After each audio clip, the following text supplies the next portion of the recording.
புதுச்சேரியில் கொட்டும் மழையில் நடைபெற்ற காவலர் நினைவு தினத்தில் கலந்து கொண்ட முதலமைச்சர் ரங்கசாமி மழையில் நனைந்தபடி போலீசாரின் அணிவகுப்பு மரியாதையை ஏற்றுக்கொண்டு பணியின் போது உயிர் நீத்த காவலர்களுக்கு 21 துப்பாக்கி குண்டுகள் முழங்க மலர்தூவி மரியாதை செலுத்தினார்.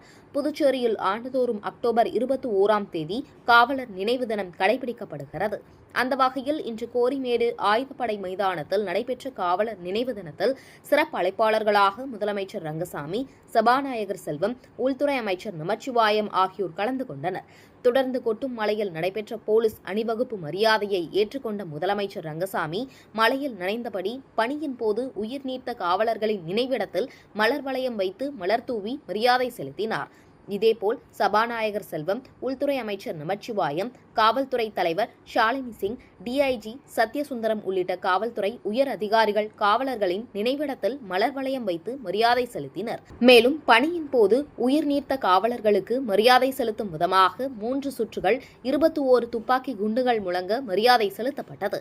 இந்த நிகழ்வில் காவல்துறை அதிகாரிகள், பணியின் போது உயிரிழந்த காவலர்களின் உறவினர்கள், பொதுமக்கள் என அனைவரும் திரளாக கலந்து கொண்டனர்.